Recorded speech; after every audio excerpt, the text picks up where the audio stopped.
Welcome back to A Sprinkle of Disney and a huge welcome to episode 4 of our podcast. We can't quite believe that we've hit 4 episodes, so thank you if you're still here. We're still talking because people are listening, so that's good. So this is the 4th episode today, and Rosie's going to tell you a little bit about what we're going to talk about during this episode in a second, but just some kind of milestones for us since you've last heard from us. We finished our 31-day photo challenge, which was great. Rosie and I both managed to keep to it, which was like personal bests. I've never stuck to one before, so I was quite impressed. So thank you so much if you got involved with that. It isn't like specifically themed to a month, so if you wanted to still kind of get involved and do it yourself, like we've had people ask if we're planning one for September. Not at the minute because we're still recovering from the August one. But it is available on our Instagram channel, like as the layout. So feel free to take it and use it however you want, and just tag us in there as well. That would be great. And then we've also hit 100 listens on this podcast since we last spoke to you. So thank you so much. We were so excited. We were texting back and forth, and we were on like 82 and then like 99. So we don't know who 100 was, but thank you to all of you for listening because you've made us hit 100. So we really, really appreciate it. And here's to the next 100. So Rosie's going to tell you a bit more about what we're going to chat about today. Yes, well, just building on what Katie said, yeah, thank you so much, because 100 listens, I don't think either of us dreamed that would happen, especially so quickly, let alone ever, to be honest. So thank you. But today we're approaching probably one of our most controversial topics, but also I think exciting topics. I think the Disney community, or even people not in the Disney community, love talking about Disney parks because everyone wants to go to the Disney parks. Like, it's just one of those dream like holidays that you go on. There's just so much to do. And obviously one of the things that you do when you go is you go on rides. So today we're going to be talking about Disney ride changes. So what we're going to do is we're going to talk about a few rides from Disneyland Paris and Walt Disney World. This is because these are the 2 parks that we have the most experience with, which Casey will discuss a bit more in detail. So we'll take a few ride changes from each park, and we'll be discussing the old ride versus the new ride, and whether they think that change was impactful, unnecessary, pretty insignificant, or one of the best things Disney's ever done. There's lots of different options, and I'm sure this topic can get pretty heated with other people as well. I'm not anticipating that so much from us. I'm thinking... No, I think we'll agree. I think we'll find out. So, but maybe, you never know. But I have a feeling some people who are listening may disagree. Well, we certainly know some people that get a bit defensive about certain things. We've all read the comments on Instagram, haven't we? We have. Yes. But, one person that we know in our Disney lives who never wants to change anything. So, yeah, I agree. So, yes, and actually building on that then, this is definitely an episode we'd love to hear your opinions on. We'd love to hear what you think of all these changes that we're about to discuss, and whether you think that they were necessary, or actually if you've got any ideas and what you would have done instead, like anything like that. We'd love to hear any of your ideas about these ride changes. Please stand clear of the doors. Por favor, manténganse alejado de las puertas. So then, we'll move on to our first Disney fun fact. I hope you've been enjoying these, by the way. I think these are one of my favourite parts of our episodes. Me too as well. Like, I've had comments from people that have listened to it and they're like, it really breaks it up nicely. So yeah, the first one today then is in Disneyland, California. The Pirates of the Caribbean ride cost $15 million to build in 1967, which is crazy since the whole of the park only cost $17 million to build when it opened in 1955. And the huge cost was because the ride was built underground. I mean, there's lots of things that I take away from that. Firstly, rides are expensive. yeah, I don't think you realise how expensive they are to make. Yeah, I was like, million. Yeah. I was like, whoa. And that was back in like the 60s. Yeah. So imagine how much, like, what Flight of Passage now, and how large the queue, the screen, the everything. Imagine, I don't even know how much that was. And it also just speaks volumes about how much money Disney actually have and gained during the period from when it opened. I thought that, because I thought, so within those like 10-ish years, they must have made so much money and thought, right, we can splash out now. They're like, we can have an underground ride, like, let's go. Like, clearly they didn't have to hold back. No, they were like, let's spend all the money. So that's really cool. I love that. But also, I mean, Disney, to be fair, there's probably another reason why it costs that much, but it'll link to our other fun fact later, so we'll talk about that one later. The suspense. I'm so stupid. I didn't even realise it was underground, which is so stupid because you walk down steps. So I feel quite stupid now that I never realised that. But that just shows how well they kind of like how subtle it is and how well they kind of disguise that part of it. That's just Disney Imagineering. Well done, Disney. Yeah, well done. As always, well done. So I am going to start, because last time, if you listened to episode 3, you may have noticed it was slightly longer than we promised in episode 1, because we forgot to set the timers. So I'm going to set the timer now for our first segment, and we are going to talk about Walt Disney World, and some of the rides and the changes that have happened in Walt Disney World. We're looking more since about 2016, 2017, because that's at the time that I at least have experienced Disney Park around that time. And Rosie has experienced one like slightly close to that. Was it last year you went, Rosie? Last year I went to Disneyland Paris. Yeah. So I have more experience with Disney World because Rosie hasn't visited Disney World yet. She was meant to go in May, but Corona is not our friend. Remind us when you've replanned it for, Rosie. So we were meant to go in May this year. So we wanted to stick with May. Originally we were going to push it to next May, but we're just not sure about the world right now. So we're thinking May 2022. Great. So in this, what we've done is we've kind of picked things that Rosie would have an opinion on and that she'll know about and stuff as well. And lots has changed in Disney World since I was there and I worked there in 2017. So loads has changed. So we're going to take you through, we've picked 3 like attractions / rides. We're going to just kind of walk through them and discuss only a little bit of the history and like the fact, but mainly just like our opinions and our Disney ramblings. So the first one we're going to look at is the Great Movie Ride in Disney World's Hollywood Studios, which changed to Mickey and Minnie's Runaway Railway. So the Great Movie Ride, if you haven't seen of it or heard of it before, is when you go into Hollywood Studios, there's the big Chinese theatre, which mimics the one in LA. I think it's LA is where the Chinese theatre is. And that was actually the inspiration for the whole Disney Hollywood Studios park, was the whole inspiration. And within that, they put the Great Movie Ride, which basically celebrated movies from across the years. Like it was a really cool ride. It was like you sit in like a train style ride, and that you had a guide and it took you through all these really cool like ride sets. So you went through like the Wizard of Oz and like Munchkins popped up and stuff. It was really cool. It was quite old, and it was quite like, you could tell it was quite old animatronics, but it was quite iconic. So when they announced they were closing it, there were some kickoffs because it had been there, I think, since like day one. So yeah, it opened in 1989 and then closed in 2017. I was actually there the day that it closed, and the queues were insane.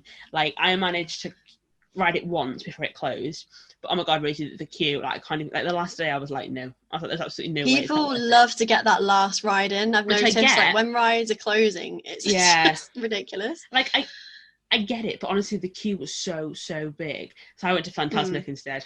I mean, I get that wasn't as busy. No. So change to Mickey and Minnie's Runaway Railway, which is now open as well. So how much do you know about this change, Rosie? Actually, I knew quite a lot about this one because that one was meant to be open for when I was there. Of course. It was meant to be one of the new attractions, and it was just opening, I think, the month before I was due to go it's there. Really new. Yeah, and I was avoiding watching anything about it because I wanted it to be a surprise when I got there. But since then, as we've discovered, my trips have moved back, so now I have actually engaged with the content on the ride. I'm the same though. Like I don't kind of watch stuff beforehand of rides because I want to enjoy the moment. Yeah, because you don't want it to ruin, like, especially if it's like a track, like a roller coaster, you don't want to see it. But with this one, so I know it's a trackless ride, and I know it's like you're kind of like immersed in like a Mickey short, like a Mickey cartoon. Yeah. It looks really, really cool because it's done with like projections and it's like 2.5D, so it's not like quite 3-dimensional. Okay. But it's like in between 2 and 3D. So it looks really cool. Like it looks like properly animated. It looks like you're in a cartoon. And I think you're basically in a trackless ride. You're on the Runaway Railway.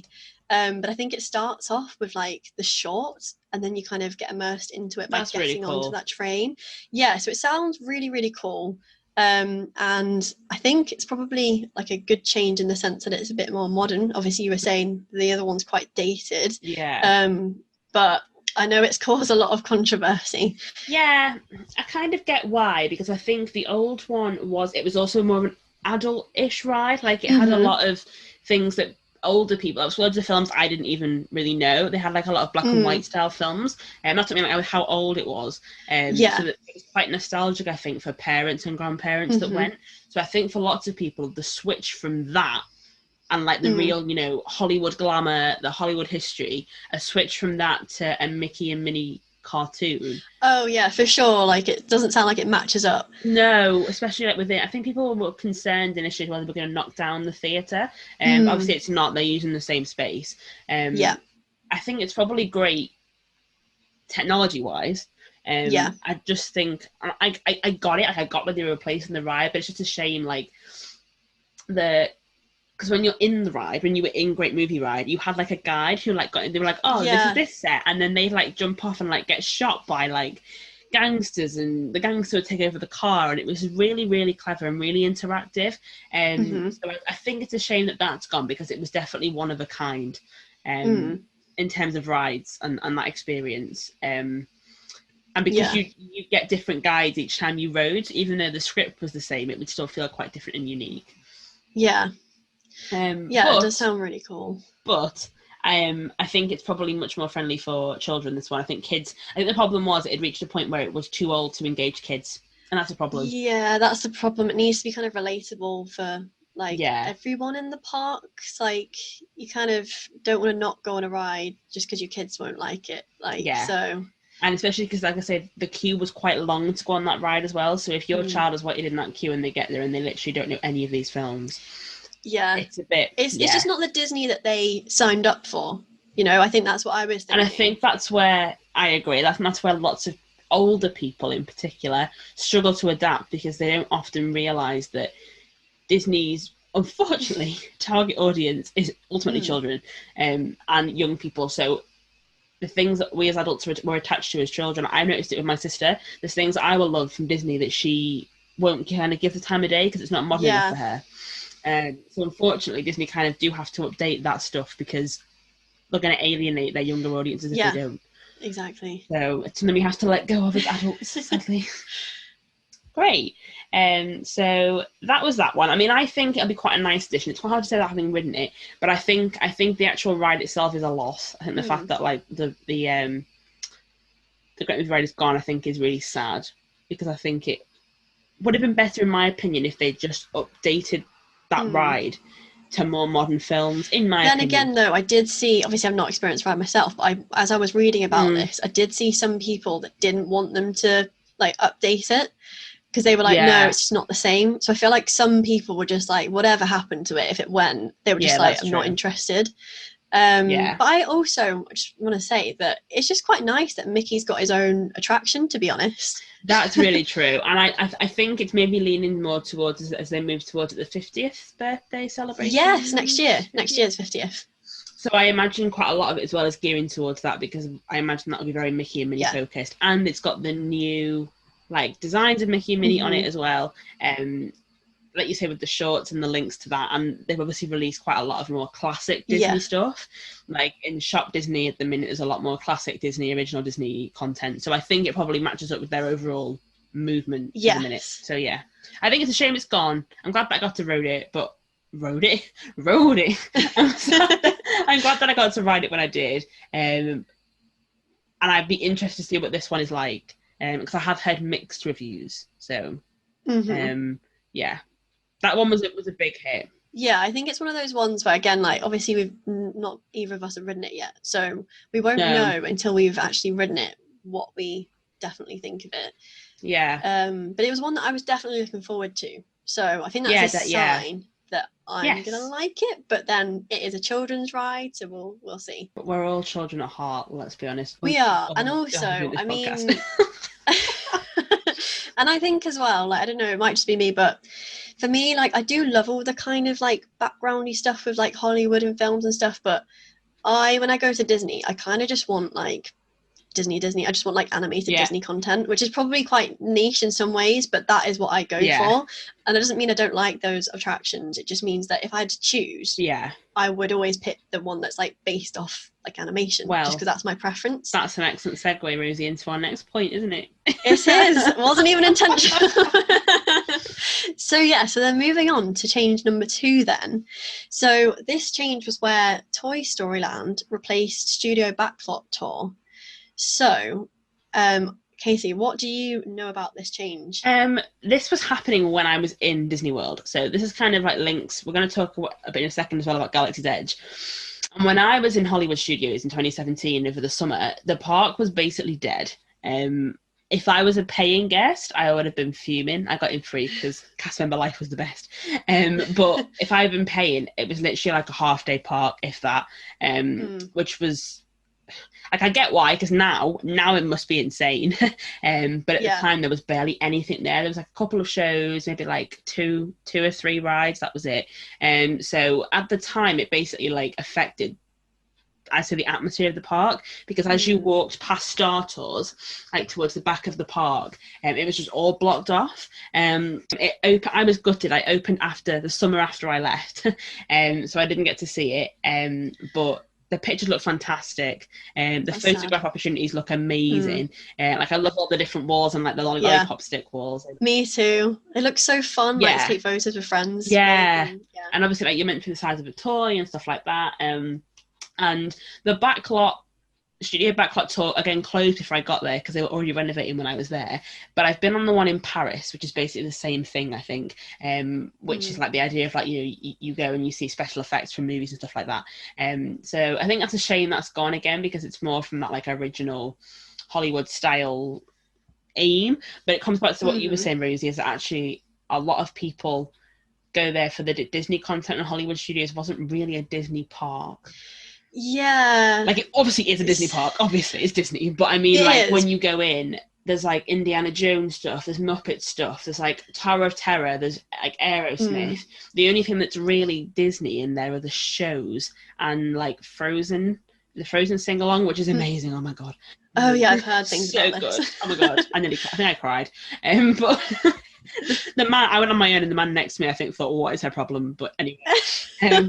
So yeah, I think it makes it more of a Disney park now, which is a good thing. And I think Disney have basically just moved away from the idea of the studios being about Hollywood and about like Hollywood glitz and glamour and history and stuff, and moved towards about immersing you in a film instead. Yeah, definitely. Which is what things like Frozen Sing Along does that as well.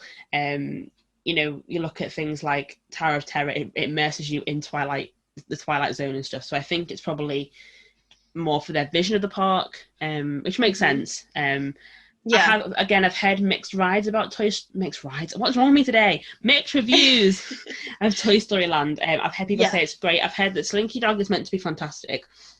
Yes, I've heard that. But I've heard that other than that, there's not really a lot to do. So it sounds like it's quite a picturesque experience type of place, rather than like a loads of things to do in the day. And what I was just going to say, actually, when you said that, was I feel like what Disney are doing is it's like a sign of the times. They're kind of like bringing attractions that allow people to kind of take more pictures together, because obviously social media is at the forefront now, and things like Instagram, it's not the reason you go, of course it's not, but you want to get that Insta shot, let's be honest. And obviously the Backlot Tour versus Toy Story Land, which one's going to have the better pictures? That's really Toy Story Land. And I think that again comes with what we were saying about being immersive.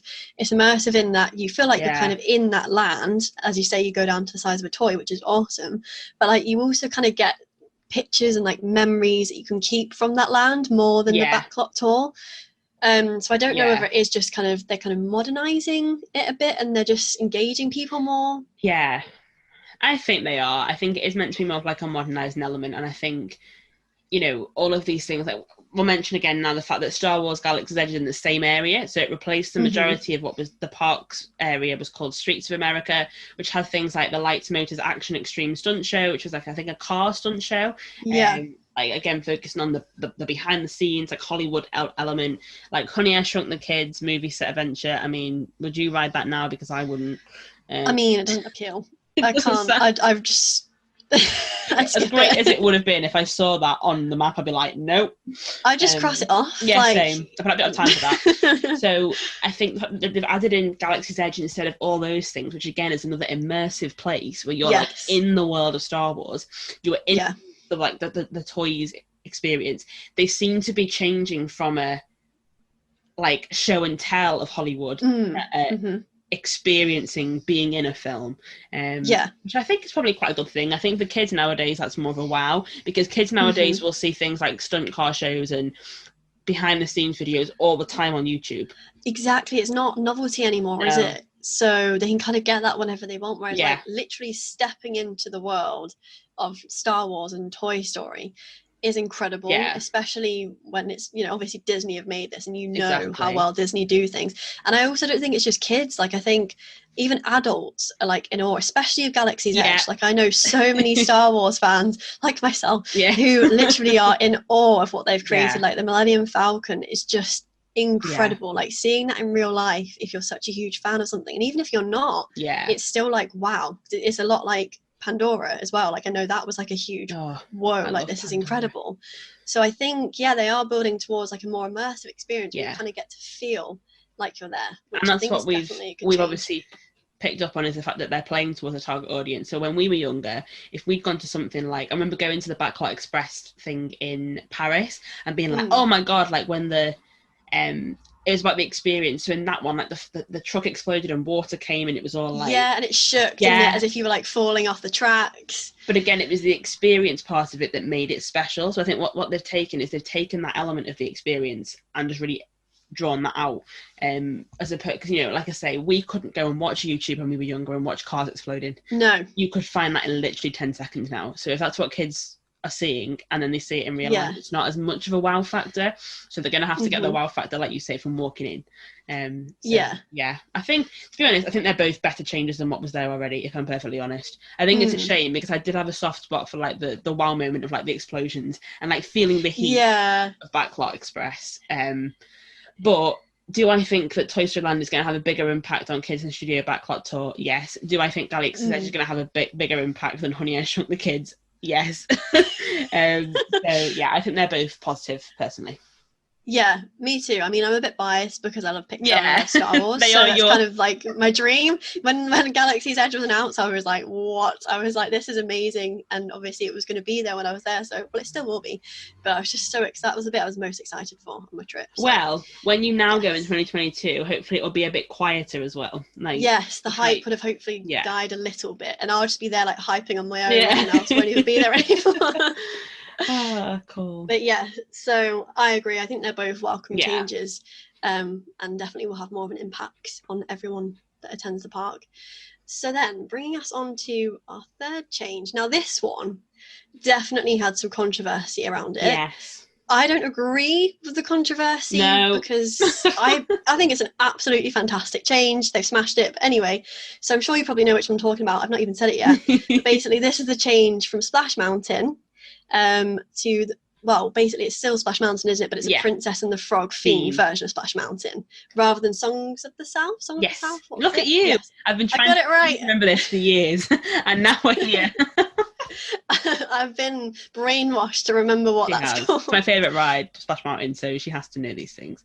Yes, I do. And so this change obviously came about in a time where Black Lives Matter was extremely prominent, and obviously that's when it came about.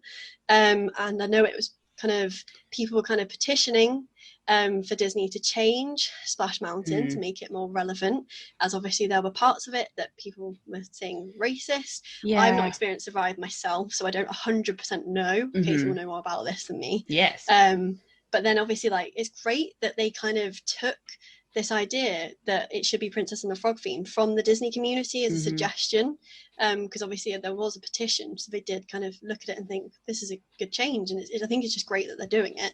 But anyway, I'm dying to ask Katie because I know this is her favourite ride. Yes. So what do you think about the change? So I love it, right? And I think that's why it's quite important that it's my favourite ride, because it's my favourite ride in Disney World. I absolutely loved it. I just like there was a moment where I got to ride it around the top and the fireworks were on, and it was just like that's so magical, epitome of magic. But I for years have been saying, because Princess and the Frog, as you may remember from episode 1, is one of my absolute favourite Disney films, and I've been saying for ages that there's not enough Tiana in the parks at all. So although obviously it got announced during the whole Black Lives Matter explosion, if you like. I mean, Disney have been planning it for, I think, about 2 years, at least a year, between a year and 2 years, because you can't just release concept art that quickly. It doesn't work. I mean, I was going to say, it looks pretty perfected. Yes. So I think what happened was they were kind of working on that anyway, because I'll talk about that in a second, but I think what they've probably done is they've probably realised that with amongst the whole Black Lives Matter conversation, it became the perfect opportunity to be like, yeah, well, we accept that we need to change things. So they announce it in that time. Because I think they were criticised for being like a reaction to it, and I don't think that it was. That's my personal opinion. I mean, I don't work there anymore, but I don't think that you'd be able to get the approval of the trustee boards, the budgeting, the concept arts, the changes, all that kind of stuff. I don't think you'd be able to do that in the space that they had. So I think it had been in production for longer, but it came at the exact right time.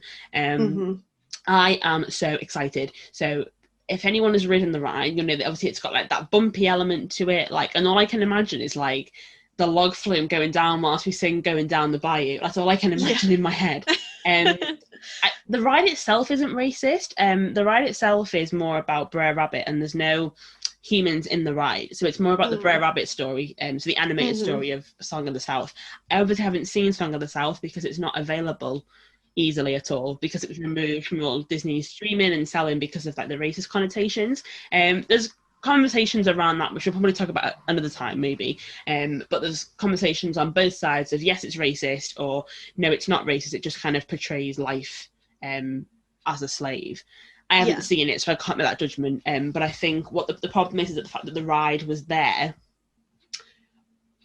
symbolising a movie that was full of controversy around race.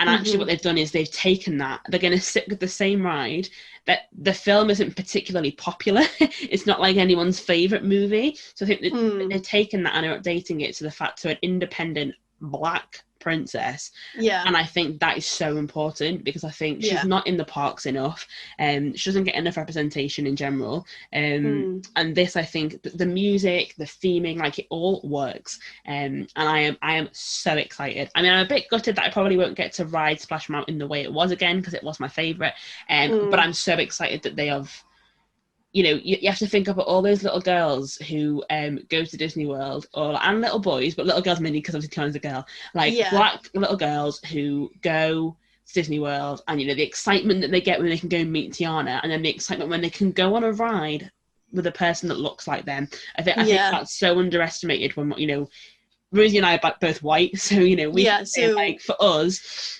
it's quite easy to kind of go, like any ride that I go to, I can see myself on that ride, you know, like the animatronics look like me.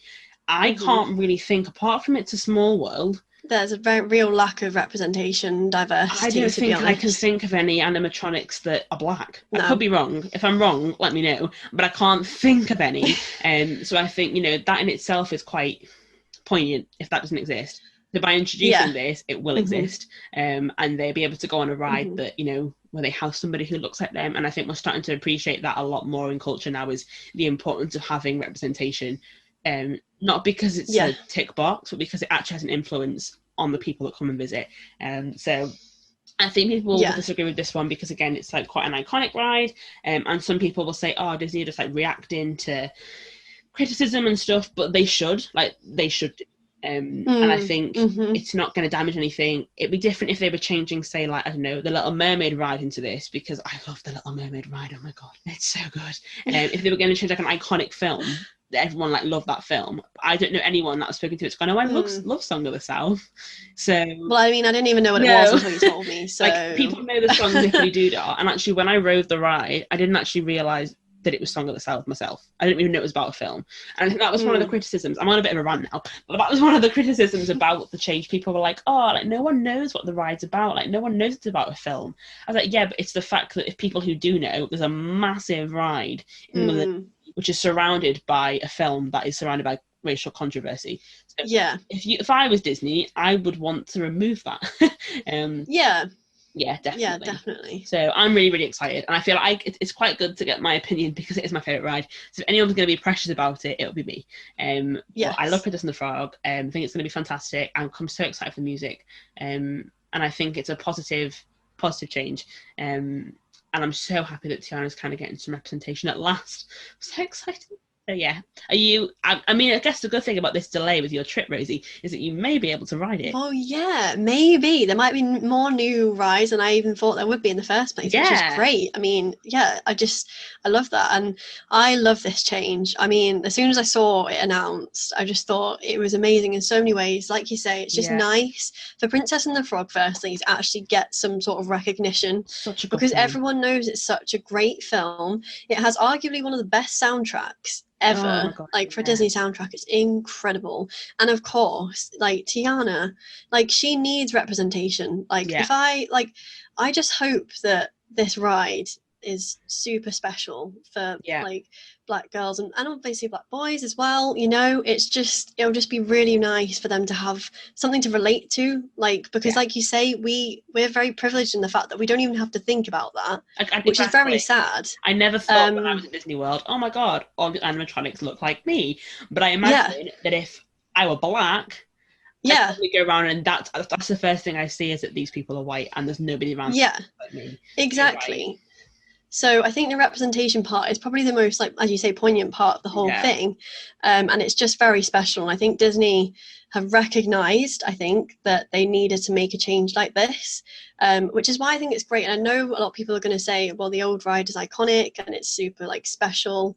And it is Disney at heart. But the thing is, they do have to recognise that if there are racial connotations with the film it's associated with, then they're going to want to move on from that. And they have. It comes back to your idea again before that you were saying about, you know, bringing it back to animated Disney.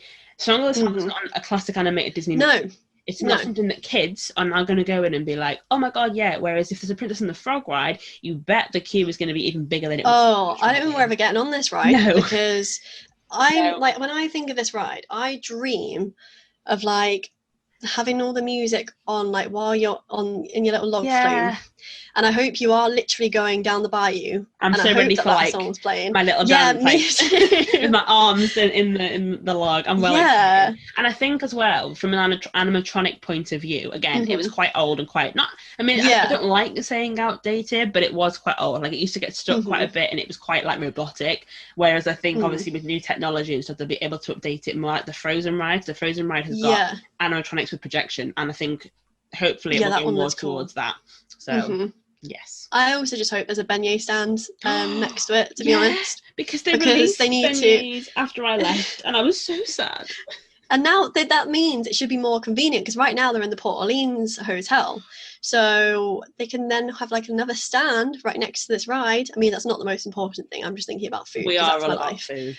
But I just think it opens opportunities should we write as to well. And ask for beignets. We should, because we've always said, especially you, where is the Princess and the Frog merch? This is one of my pet peeves, because I love Tiana and I love her so much. I love what she stands for. I love the music. I love her independence. I just love it all. So I've always been a bit annoyed that there's not a lot of her to go around. So like when you go into like Disney's like shops and merchandise stores and whatever, and because she hasn't got a home in the parks, like there's no base for her. There's no base for her stuff. So I hopefully with the Splash Mountain gift shop. Well, there better be one that's fully themed. It better be, because I know it was Brer Rabbit themed, so I'm hoping that we will get some decent Princess and the Frog merch. I'm hoping. Oh, Princess and the Frog is. Can you imagine? Like, well, I've looked for some. I've looked for like even like small shop ones, and they're just like they're either non-existent or they're just not like. They're not what I want. I want like almost their lyrics on my ears, you know? So yeah. We should stop now. We've rambled about this quite a lot now. So we're gonna stop. Please stand clear of the doors. Por favor, manténganse alejado de las puertas. And to start the next segment, we're going to have another Disney fun fact. This one's a little bit morbid. I'm really sorry. I don't even know why I put it in here, but it was interesting. So, so Disney fun fact number 2 today is that in 2003, Disneyland in California, their Big Thunder Mountain was at the centre of a major incident. A wheel assembly fell off a ride vehicle, causing it to crash. And sadly, a 22-year-old actually died and 10 people were injured when it literally became a runaway train. Because apparently the engineer hadn't made fixes after an inspection. bit concerning, to be honest. Hopefully they've learned from that mistake. Well, I think so, because I haven't been any since then. No. And I think Disney is normally really good with this. So I think the reason I included it was the fact that you don't really hear a lot about Disney accidents. Yeah, if there is a Disney accident, they don't tell you anything. So I was quite surprised, obviously, because somebody died, they kind of had to release more information. Yeah. I know there was a full investigation that went into it, but you don't normally hear about them. So no. Yeah. No, that's interesting. Yeah. Well, let me set my timer again for the next round. How exciting, our next segment. And this one is Disneyland Paris. So Disneyland Paris. So in 2017, Disney announced its 10-year business plan for Disneyland Paris, because I don't know if any of you have visited Disneyland Paris before 2017. It was quite a different experience to any other Disney park, and just general customer service, to be honest. So the magic was still there, like the rides were still there, the characters, well, actually, no, characters weren't even particularly there. Like the whole system was lacking a little bit of sparkle. The customer service was really poor, in my opinion. Like whenever I'd go and get on rides, like the cast members were just talking to each other, and I'd have to like go, can I get in the boat? Like I'd have to ask if I could get on the ride. So I mean, in the hotels it was great, but in the parks it always felt a little bit like it was a lesser level of magic. Like the Disney service that we always talk about and the Disney magic wasn't really there. And I found out it's because Disney didn't actually own Disneyland Paris. So they were in with shares. And I read a bit more about this last night. It's very interesting. So what happened was that when the park was created, you know how sometimes it's called Euro Disney? It was initially Euro Disney was what it was started up as, because Disney actually collaborated with another company, like another theme park company. What was the name again? I think was it SCA, I think what it was called. So they basically collaborated with this company, and they opened Euro Disney when it opened, and then they changed Disneyland Paris and moved on. But basically, Disney were never the full shareholder owners, so they never really managed it. I found this out when I worked in Florida. So they actually weren't managing it. Disney kind of like oversaw, because it was under the Disney brand, but they never, they weren't managing it on the ground. So in 2017, I think basically numbers were falling. Like there was not a lot of tourism coming to France at that point because of terrorism scares and stuff as well. So there was a lot of kind of fall in numbers through the gates. So in 2017, Disney made a massive announcement, and they promised to invest $2.1 billion over the next 10 years. So basically, they now have a 95% share in the park, which means they can finally make changes without having to have them approved. So for so long we were all like, why wouldn't they update it? Like, it's so out of, like, that was an out-of-date park. Like the Snow White ride, oh my god, when we went, my mum and sister like sat there for half an hour and then actually walked off the ride. It was dreadful. That ride used to terrify me as well, so yeah, I mean, so it definitely needed updating, but this explains it now, because Disney literally weren't able to. So now they can, which is great. So there's been quite a few changes that have come out of that 10-year business plan. The first one is a bit different to the ones we've talked about, is the hotel. So they announced they were changing Hotel New York to the Art of Marvel hotel instead. So this sounds quite like up your street, I think, a little bit Rosie as well. Yeah. So what do you know about this? Because Disneyland Paris, again, is more Rosie's. I mean, it's my area as well, but Rosie's been since I've been. Yeah. So you're the more recent. I guess because I went last year, I've seen more recent, the recent version of it, I recent guess. Stuff. Yeah. Yes. So yeah, I mean, any Marvel change to me is a good change. I will never say no to more Marvel. And I'm sure our friend Danielle would agree. And we know. Yes. Yes. Yes, she's very excited. Every time we mention Disneyland Paris, she goes, I mean, you go to the Art of Marvel Hotel for drinks. So that's clearly a done deal at this point. But yes, actually, I needed to look up what this hotel looked like before, because I've never actually been in Hotel New York. No. So I stayed at Hotel Cheyenne, and then I've stayed at like the partner hotels as well.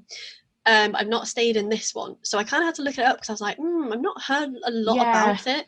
And to be honest, I looked at it. It looks really nice. Like, it's very like not posh, but just clean. You know, sophisticated. It's nice, and I guess it's great for people that aren't so like hardcore Disney fans, because it's not screaming Disney in your face.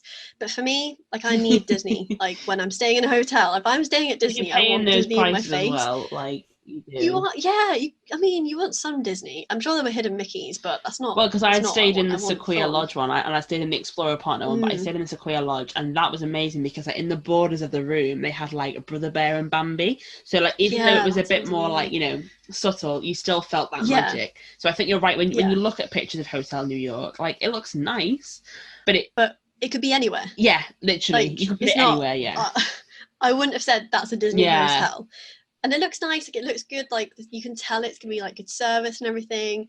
But the Marvel one, so I've been looking at the pictures of this one, and I mean it does look incredible. does. Like it looks, I think it's just amazing. Like I think so many people would want this sort of thing as well, because like Marvel art is very different to like kind of Disney concept art as well, because it's like proper comics. Yeah. So it's like comic book art.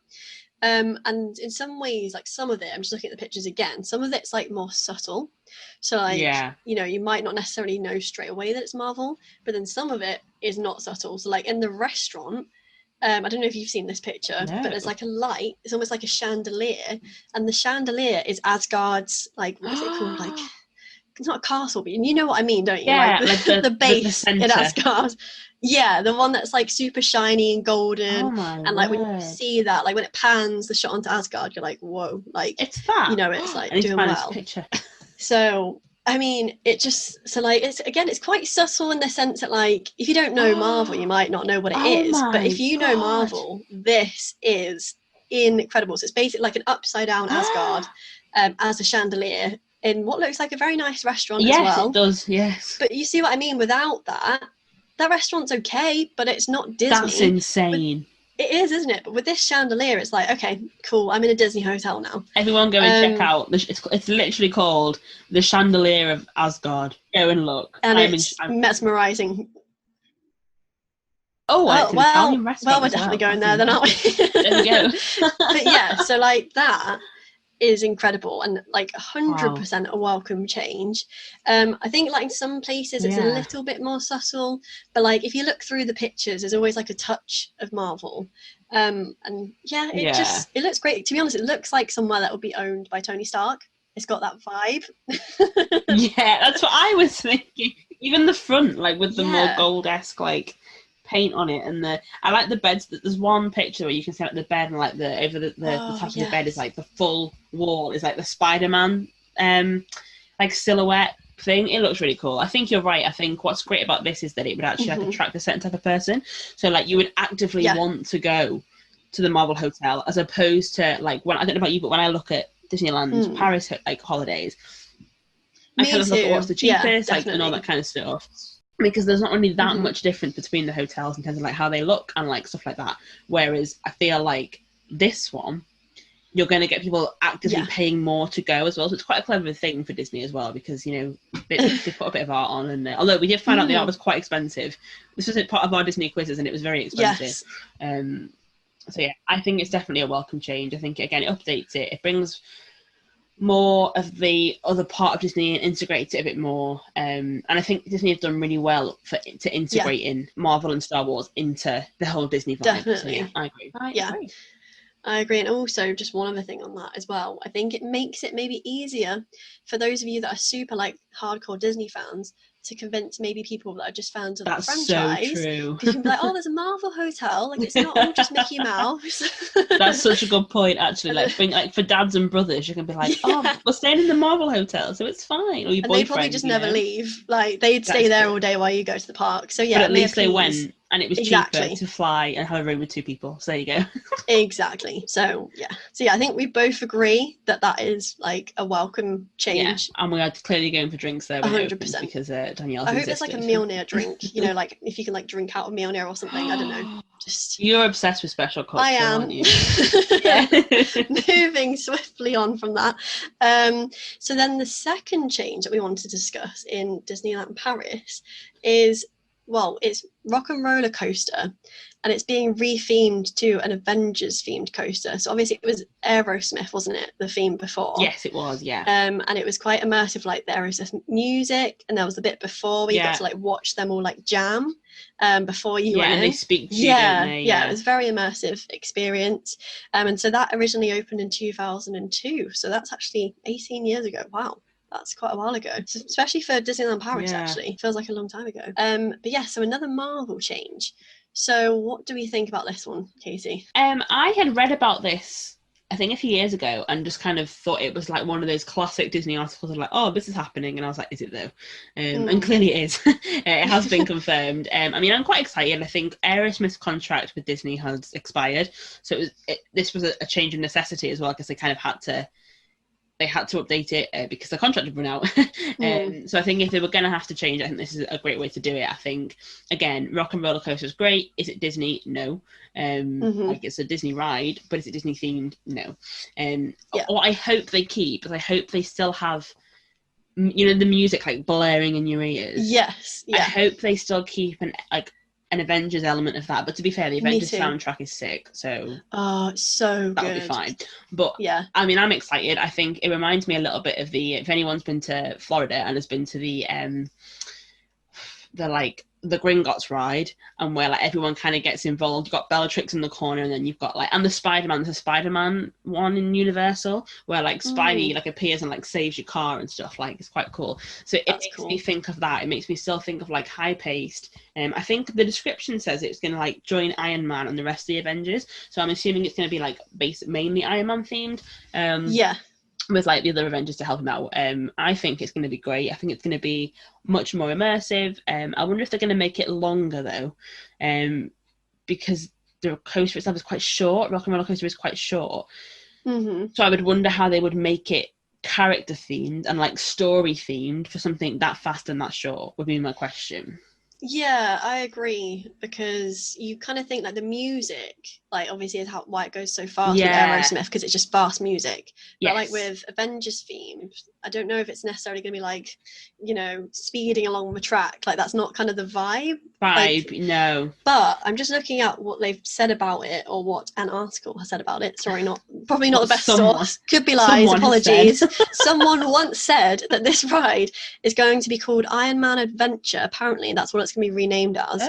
And it's meant to open next year. And apparently it's going to entirely redesign the Rock and Roller Coaster, but the roller coaster course won't change. So the course is going to stay the same. So that's kind of a bit of a oxymoron, friends. Statement, isn't it? Yeah. So the coaster won't change, but the queue's getting a makeover, apparently with the colours of Iron Man. That would be cool, because to be fair, I'm the guessing queue's a bit tired. Yeah, it is. And I'm hoping they'll still do like a pre-show ride thing. Yeah, pre-show, that's what it's called. That's what I'm here for. That kind of element to it. And like you say, it'd be nice if we have like lots of different like Avengers like soundtrack going on there. It'd be really nice as well to get like, I hope the actors are involved and we get like actor cameo type things. That'd be really cool. We would actually they did with the Hogwarts ride in Universal and the Gringotts one, where they had like the characters come back to do like screens and stuff. That would be really cool. I think that would be really cool. It sounds like a very exciting like change, to be honest. I mean, like the ride itself's not changing too much, so that's kind of fine, because I love the roller coaster. I love the ride. That's one of my favorite rides, even though it's very fast. And I think it's nice that they're kind of moving towards involving franchises as well in the parks a bit more than they already have. So I think it would just include people a bit more, because some people don't particularly love like the pure, let's call it pure Disney animation, and prefer things like Star Wars and Marvel. So I think it'd be good for them. I think that's the great thing about Marvel and Star Wars in general being part of Disney, is think about all the, I mean, I'm being quite stereotypical, but all the dads and brothers and boyfriends who have been dragged to Disney in the past, or, you know, vice versa. Anyone who's been dragged to Disney who isn't a Disney fan, the likelihood of them being either a Star Wars fan, a Marvel fan, or a Disney fan are a lot higher. And there being something for everybody. So I think, and again, the fact of like it being in the studios part of the park is that you come back to that idea of the immersion again. It's like being immersed in a story instead of being told, here's some Hollywood stuff. So yeah, I think it'll be good. And we both love Avengers, so we're probably a bit biased, but I think it would be good. And like I said, Very the thing true. is, people can come up and complain, but it had to make a change because Aerosmith weren't doing it anymore. Well, yeah, So, this was yes. necessary. And then our next, like our final change, adds on quite nicely. So they are adding a Marvel land, a Star Wars land, and an Arendelle to Disneyland Paris, which I am very excited about. Particularly Arendelle. Only because Same. you've kind of seen Mhm. like Marvel I agree. land-esque in. Like I know they've kind of got elements of that in California, and obviously in Universal, Florida, they've already got like a Marvel, like a superhero land. A Star Wars Galaxy's Edge kind of exists in America, but Arendelle, I think, would be unique, wouldn't it? Not Paris. Yes. I think it might be one of the Asian parks, but I don't think so.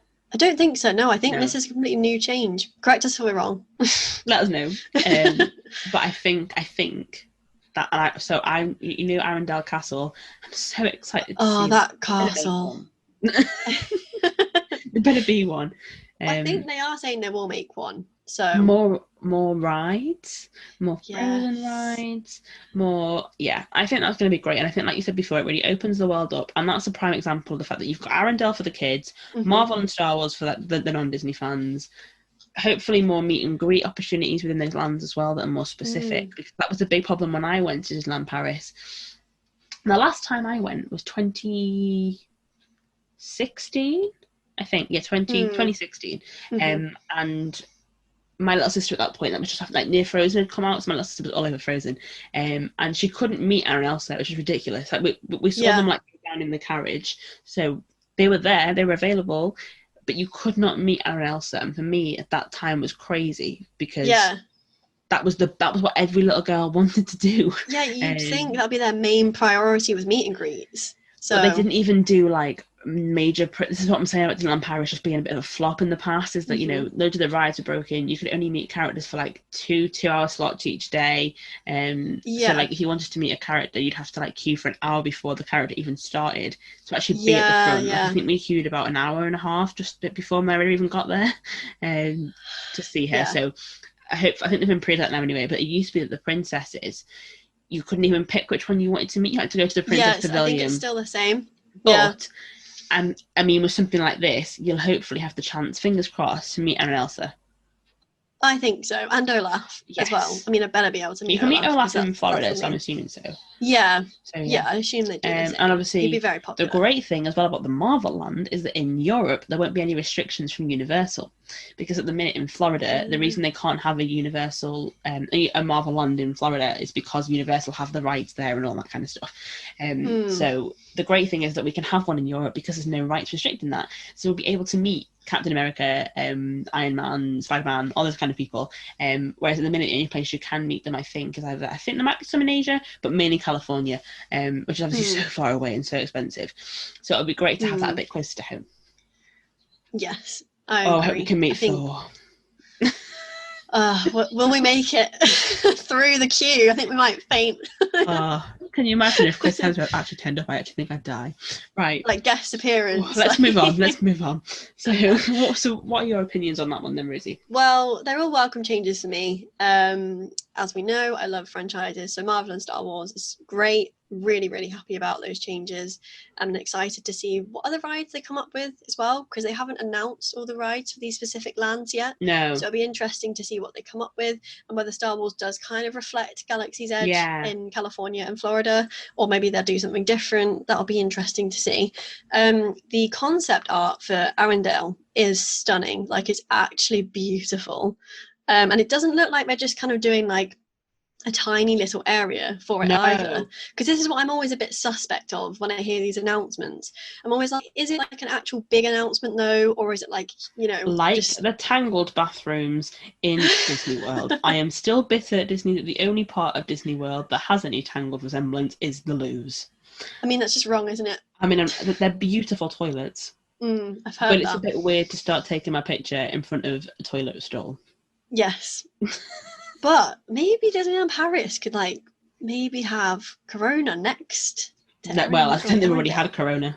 Well, they have in a different form. Such an unfortunate name. It really is. I mean, I'm just looking at the concept art now, and they have got a castle, which is good. Yes. But it does look again like you're actually in the space, which is amazing. So again, very immersive.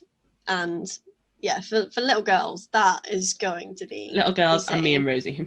Yeah, by little girls I mean us.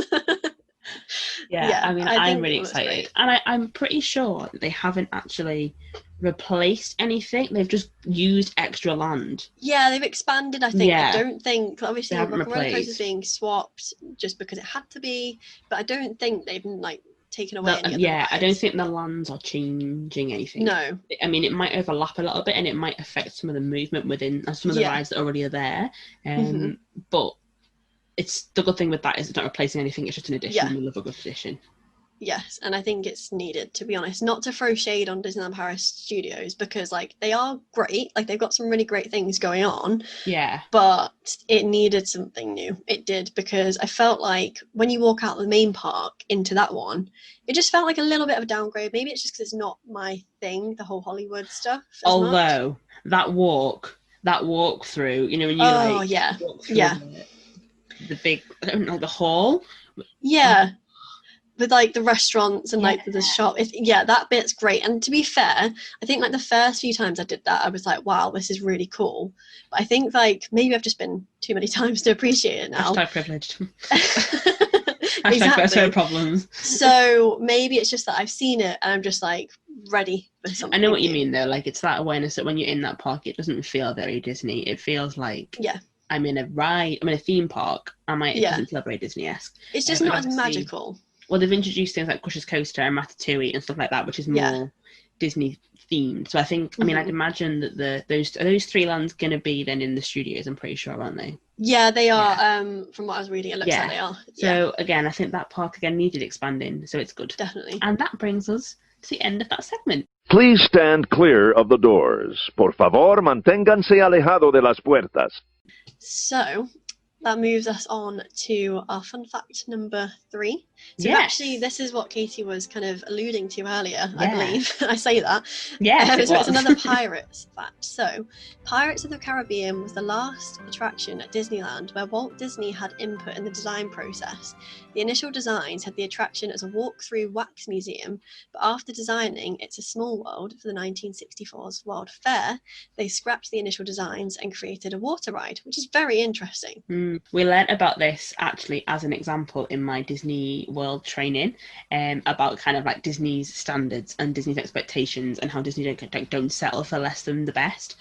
So they spent like, I think it was like either years or months like planning this waxwork museum, because that was the thing at the time, was like waxwork figures. So they planned Pirates of the Caribbean, which obviously was made before the film, and they did It's a Small World at the same time. And then when they kind of came back to Pirates of the Caribbean, Walt was like, it's boring. Like, why would you want to come in here? Like, it's boring. There's no story. So they basically scrapped all their designs and decided to put it on water instead. And thank God they did, because I don't think it would still be around if it was a waxwork museum, and it would be terrible. Yeah, it doesn't sound very magical, does it? No, it sounds really It's a thing of nightmares more. Yeah, I would not have been impressed as far as Walt, but thank you for making that change, because but yeah, again, I love that story, because that, like I say, was taught to us about the fact that, you know, don't accept something that isn't the best that you can do. I think it's quite a good, I mean, obviously it was clearly quite expensive mistake. That again might be why it cost so much, because they had to rip it all out and start again.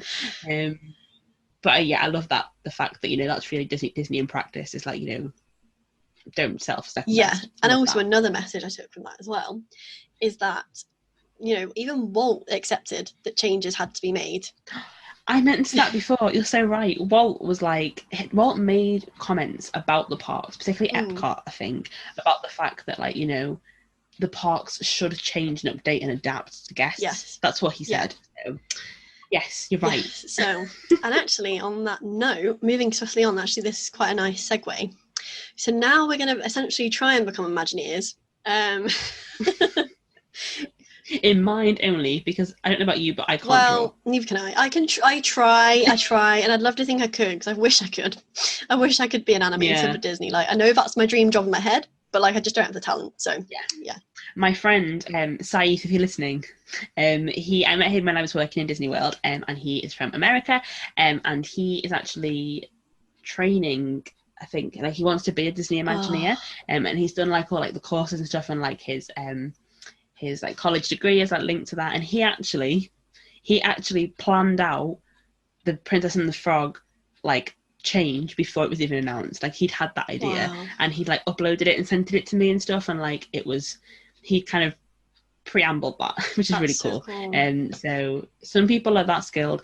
Me and Rosie are not. No, unfortunately. So... we could probably whip something up, but it wouldn't get used.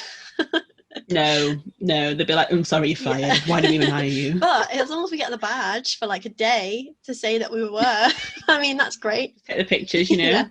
Yeah. So on that note then, so yeah, we're trying to be Imagineers, but we're also trying to kind of decide how we want Disney to stay as well. So like what we wouldn't want to see changed. Even though we've said we accept change, there are some things that we would be a bit like, oh, not sure about that one. So then what is that for you, Casey? Which attraction cannot be changed for you in your eyes? You know what? This is going to surprise you. The Little Mermaid ride in Disney World Magic Kingdom. I see. Which is probably a bit weird because I'm not really like a huge... Like, I like The Little Mermaid, but I don't talk about it a lot. It's not on my top list of things or anything like that. But that ride, oh my God. Like, it's on the conveyor belt and you sit in a clam and you go through all these different elements of like areas. And it's like you go through a big room where they just all sing under the sea, and it's just amazing. And I think that is very immersive again for its time. And like the clam goes back and the water comes over, and I love it. Like I still sing along and envisions that like 3 years later. So I'd be gutted if they changed that beyond updating animatronics. Just because I think it's such a magical ride. I think it's very Disney. It always made me smile, and it's one of those rides that every time me and my friends went on it, we would smile and laugh and have a great time. So I'd be really gutted if they ever changed that. Yes, that's the one that springs to mind. There's probably quite a few, but that is the one that really, really springs to mind. How about you? So this one is kind of like not more difficult to answer just because I haven't been on some of them, like the ones in Disney World. So I don't know 100% if I like them. I think in my head I will, but like I can't say I have liked them until I'm there. So I guess like my like main one, I've kind of got two that I'm thinking of. It's interesting, this one though. So my main one's Big Thunder Mountain, and I love that ride. And even though it's not Disney, and that's funny because I've been saying throughout this whole episode, I'm like, I need Disney theming. I don't care if it's not Disney themed, and this one isn't particularly Disney themed at all. But I think, like, for me, when I think of Disney rides, that's the ride I think of, like being at Disney. And I think I like it so much because it's kind of like, it's not too fast, but it's fast enough to be fun. And it's got great theming. And the memories that I have on that ride in Disneyland Paris are like when you're going around it, you have such a great view of Magic Kingdom in Disneyland Paris. Especially, top tip, ride that ride at night, because the views you get when you're up there in the dark with the lights and everything is so pretty. Yeah, it's almost like there are lanterns, because there's like don't, I'll cry. I forgot what the area was called. I think is it Frontierland? It is, isn't it? Am I right? Yeah. So that area is really well lit up at night around Big Thunder Mountain, and it reflects in the water as well. It's very, very pretty. So that's like really my main one. But then another one that I kind of know, basically I just don't want this to go before I get there, is Flight of Passage. And again, it's not particularly Disney themed, but it's themed, and it is. I mean, it's very themed. And I just know that I know I'm gonna love it, and I know Animal Kingdom's my favorite land. I know it, like I know it is. So I'm most looking forward to riding that ride, definitely. I wish I could ride that with you for the first time. I'm gonna have to come on your holiday. You're gonna have to come on your holiday with you and your boyfriend. Because I agree. That's like the other one that I would not want to change, because it's just amazing. Like, it's perfect. That ride is perfect, apart from the wait. Oh yeah, I've seen that thing. It's it's crazy. It's never like short wait time, is it? One time I queued for that before I was going to work, because I used to depart just before I went to work. I queued there about an hour and a half, 2 hours, and we got so far in, me and my two friends, we had to leave through the fire escape door because we had to go to work. So I queued for 2 hours in a queue for a ride, and at that point I hadn't ridden it yet either, so it's my first time riding it. And I had to leave and go and get in a taxi and go to a work shift that ended at midnight. So that was great. And fast passes are like gold dust for that ride. They get snapped I never had like one. Crazy. Yeah. So yeah, definitely looking forward to that. Yes. And then the final thing we're going to discuss is our dream attraction. I know mine. I think Rosie didn't even guess it before I even said it. But Rosie, what's one attraction that you would love to exist? So I tried to explain this before to Katie, and basically I've got an idea. And as you know, I do love Big Hero 6. Well, if you've listened to the previous episodes, you'll know this. It's one of my favourite Disney films. And again, I think like there's a real lack of representation for that film. Like, it's a great film. It really is really good. Like, and I think if you've not seen it, watch it. And I think it could do with being represented in the parks for sure, because it's quite different. And basically what I'm suggesting is that it's kind of difficult to explain if you've not seen the film. But basically, there's like this robot. He's called Baymax. And he's like a fluffy marshmallow kind of type deal. Look him up, you'll see what I mean. And then Hero is the boy, the main character in the film. And basically there's a part in the film where he's like on Baymax's back and they ride round and fly around the city. The city's called San Francisco.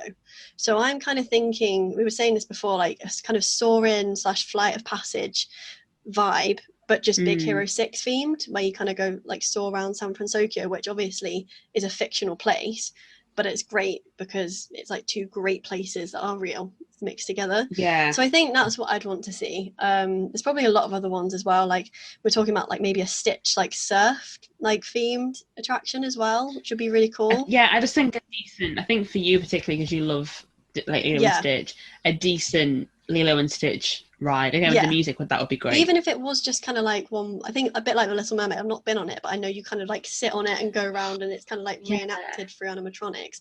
Even something like that, like I'd probably ride that all day. So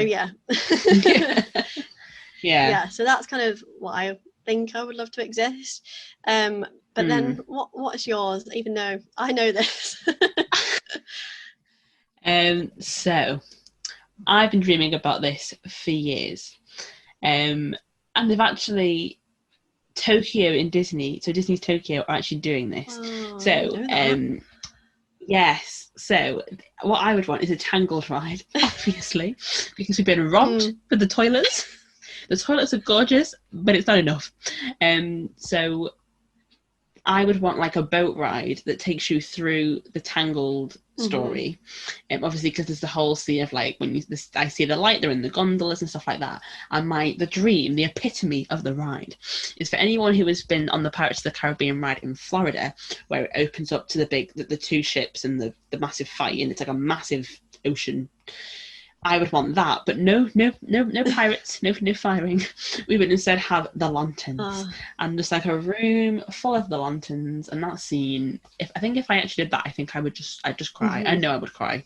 But was it announced 2018? It was announced. I feel so old, Rosie. What's wrong with me?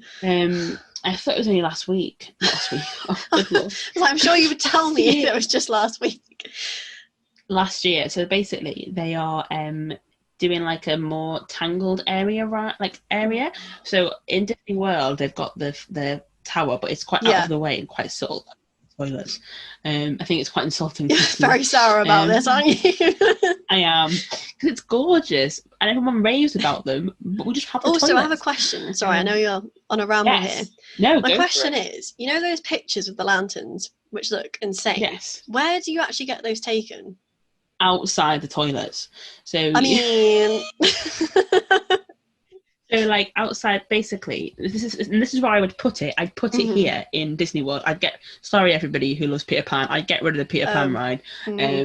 So does everybody, but I would put Tangled in there because it's near the bathrooms. And outside the bathroom at night time, there's it's like a walkway as you go past the toilets, and like a little area, and as you head over you go to Haunted Mansion, so you queue that way, and it's just like it's a photo pass photographer and a lantern, but the way that all the lights are set up around the toilets, it creates that image. So yeah, what you see, you can probably see, I'm going to show you after this in my picture, you can see people coming out of the bathroom. Wow. But it's fine because it's magical. So in Tokyo, they're planning in 2022 to open. It's coming to Disney Sea. Tokyo Disney Sea. Tangled is coming, and it's going to be set in the forest. It's Rapunzel's Rapunzel's Tower. Guests will embark on a gondola ride and experience the best day ever that Rapunzel has. That's cute. And you do get to ride through the iconic Lantern Festival. And they're also going to open the Snuggly Duckling. Oh. So basically, when you go to Florida, I'm not going to take you. Well, that's rude. So yeah, that's my dream attraction, and it's quite cool that it's becoming a reality, but just in one of the hardest parks to go to. Yeah. Which is sad. But I'm glad that it exists, and Disney, hopefully, it will be a good indication that it will hopefully be introduced in other places. Even if not, I hope it does. But even if not, you'll definitely go there someday. Exactly. So you will see it one day. Yes. I need to ride through that festival. And actually, I've just thought of another ride, by the way. Well, I thought of like a theming for a ride that I think you'll appreciate. Right. A Brave themed ride. Because where oh my God, with is Merida? Bear. Yeah. Okay. Where is she? Like, hello. Why is it all that my gals are all this Rapunzel's in the loo, Tiana's got barely anything, and Merida's basically invisible. Yeah. So yeah. And she's not a wisp, so you know. Oh, a Merida ride where you'd have to like escape from the bear. Or I was just thinking, you know, like with the witch, or is she even, I think she's called the witch. You know, when Merida follows the wisps, like some sort of like magical, like wispy type, like pathway that you could walk through. You know, like the Alice in Wonderland maze in Disneyland Paris. Maybe you could have like an immersive thing like that, as well as a ride with the bears. Like, oh yeah, just something. Yeah, just a meet and greet. You know.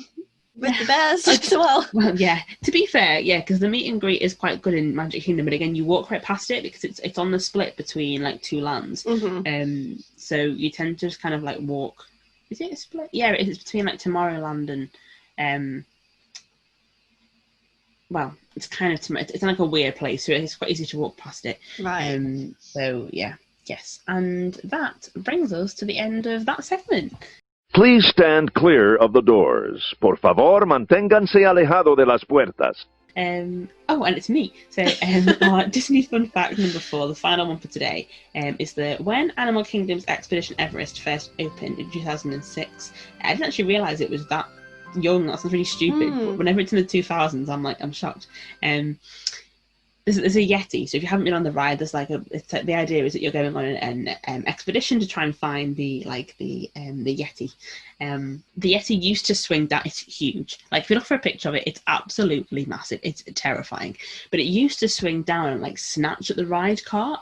And after a few months of doing this, they realised that unfortunately the Yeti was too big, because the Yeti was actually like pulling on it was putting too much strain on the internal core of the ride, so they basically turned it off. They turned that feature off, and they replaced it. It's now got like flashing lights and strobe lights and stuff like it. It's still really freaky, don't get me wrong. But I mean, there's an Imagineer that is still claiming that they are going to fix it. But in order to fix it, they would have to basically take the whole mountain apart, and restructure it and restructure all like the way that the Yeti's attached. So it would be really expensive, and would be a really long reconstruction. So if you ever wonder why the Yeti doesn't swing anymore, then that's why. And I know that's a really popular attraction as well, so I don't think people would appreciate having it closed for quite a long time. That's the problem, is that I think people would love to see the Yeti, although I think it'd be really scary, but people would love to see them do that. But I think it would be closed for ages, and given that, like, you know, Animal Kingdom has loads to do, but not as much. You know, it does have loads of rides, but that's basically one of the iconic ones. I think it would be an unpopular move. Oh yeah, definitely. Yeah, especially for the impact it would have. The only impact it would have is that the Yeti would swing at you, and at the minute it's already terrifying, because if you've been on it, you'll know that part is really fast, so you literally zoom past it. So in my head, I'm like, is it actually worth it? Probably not. No, they could probably spend that money and time on things that people on a Tangled ride. Well, yes. for Katie's idea. Yeah. Yes. So, yeah, well, that brings us, sadly, I mean, I'm quite sad about it ending, to be honest. I was really enjoying this discussion. We always get sad about it in our episodes. We could talk about this forever, and I think we are definitely planning to talk about Disney parks a lot more as well. Yes. And actually, I was just thinking of another idea. Like, it could be quite good for us to discuss the parks we haven't been to and what we think of, like, what they've got there as well. Because it is quite different, isn't it, to the parks that we've been to. Tokyo in particular is very different. Yeah, different format. And it might be quite nice as well to maybe get like questions in advance from people about like recommendations. Because obviously, like if you're listening from the US, it might be quite unlikely that you visited Paris. Yeah. So kind of questions and stuff like that and recommendations, we could do that as well. So that'd be quite cool. Yeah. I think what you'll notice that we're doing at the minute is we're doing like lots of our first episodes are more like tasters. Yeah. So we'll touch on things to kind of see what we enjoy talking about as well, because there's no point in us doing something that we don't enjoy, because then you'll get bored. Yeah. We'll be bored. And we don't want that. So no. So we're trying to decide what we actually enjoy talking about in terms of Disney. So by doing like a little bit of everything, we can then specialise later on, which would be really cool. Exactly. And as always, because we now say that we're on episode 4, as always, I know. thank you so much for listening. We hope you've enjoyed it as much as we have. And if you have, you can subscribe to us on Apple Podcasts, and you can follow us on Podbean as well, and subscribe on YouTube. We do actually have a YouTube channel if you prefer that way of listening to things. And if you want to leave a review or just comments, like any comments you had about this episode, or just anything in general, like recommendations, like we were just saying for future episodes, anything that you want to discuss with us, please leave us a review or a comment. And please make sure to leave your Instagram handle as well, or Twitter handle, or whatever you use, so then we can come and give you some love over there and can maybe continue the conversation. And also we are still looking out for anyone that would like to do an ad slot with us, so for small Disney shops in particular, we think it would be lovely to we need to set this up. We will. I know I said this on episode 3. But we will set that up with maybe like a submission form type thing. We'll set that up. But if you... We promise. But if you want to reach out in the meantime, to get the ball rolling, as they say, then please do. That would be great. We'd love to hear your ideas for that, and just have your interest. It would be great. Coming up next time, we have a very special guest on the show. There's going to be 3 of us. So you've heard us talk about her before, but our best friend Danielle is going to be joining us on our podcast next time, which we're really, really excited about, as she's our resident Marvel expert. So we're all into Marvel. I've mentioned this before, but like she is our hardcore Marvel person. So we're doing like a Marvel for Dummies episode, because we're going to break down exactly what the Marvel universe is. Because if you're a bit like me, until a few months ago, I didn't really get it. Like I knew that there was Marvel films and there was kind of like one timeline. It's a complicated universe. And why on earth any of it is Disney? So we'll kind of be breaking that down for you. So even if you are like a hardcore Marvel fan, still listening, because that's Danielle, so she'll cover you. Rosie is more like in the middle, where she's like knows more than me, so she'll kind of cover those people. And if you're quite new to Marvel like me but still love it, and then I'll be there for you. I'll be your representative. So it's something for everybody. So definitely look out for that. Obviously we release everything first over on Instagram is where you can get the most up-to-date news, but things like Instagram, YouTube, subscriptions would be the best way to find out. But definitely follow our Instagram, which is at A Sprinkle of Disney podcast, to get all the latest information, details and teasers, etc. So the photo challenge again is finished, but you can go and kind of grab it yourself. Feel free to use it, just tag us in it. And finally, if you do want to contact us, whether it's about like the small shops ads or recommendations, or you just want to chat, you can email us at A Sprinkle of Disney podcast at gmail.com. So we have been A Sprinkle of Disney. Have a magical rest of your day.